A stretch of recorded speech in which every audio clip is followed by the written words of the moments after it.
Bonjour, je vais vous montrer aujourd'hui comment faire un short sans patron. Pour cela, prenez un short qui vous va bien et posez-le sur le tissu doublé. Tracez le contour à la craie en laissant environ 2 cm. C'est ce qu'on appelle la mesure de couture. Au niveau de l'entrejambe, pliez ce qui dépasse de l'entrejambe du dos. Le creux du devant sera moins creusé que le côté du dos. Pareil, au niveau du côté du dos, ça remonte plus haut. Et au niveau de l'entrejambe du dos, ça va un peu plus loin.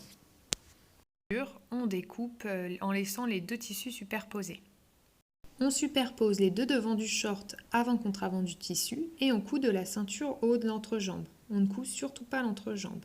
Puis on fait la même chose pour les dos du short. On déplie, puis on pose l'avant du short sur l'arrière, toujours avant contre avant pour le tissu.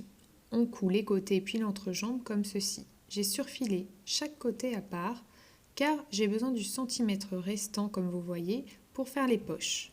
Vous pouvez surfiler les deux bouts ensemble si vous ne souhaitez pas faire de poche. Pour le revers de la ceinture, j'enfile le short et je plie à la bonne hauteur. Pour que ça soit plus facile, je me mets devant la glace.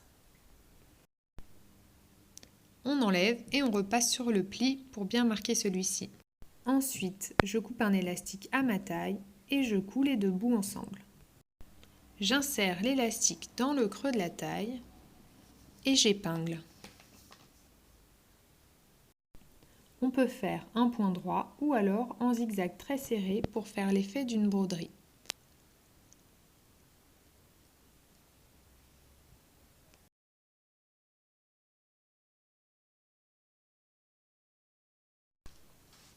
Voici le résultat.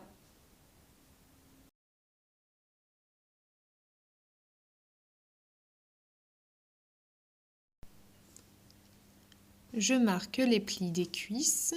Là encore, j'ai enfilé le short. Voilà, en repliant. Pour bien coincer mon tissu, je repasse et je couds, soit avec la bordure pompon directement, soit en faisant un point droit comme ceci avant.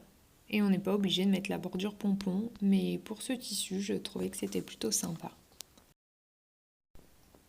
Et voilà ce que ça donne en différentes tailles, puisque j'en ai fait un pour ma fille et un Bermuda pour mon fils. Bonne journée!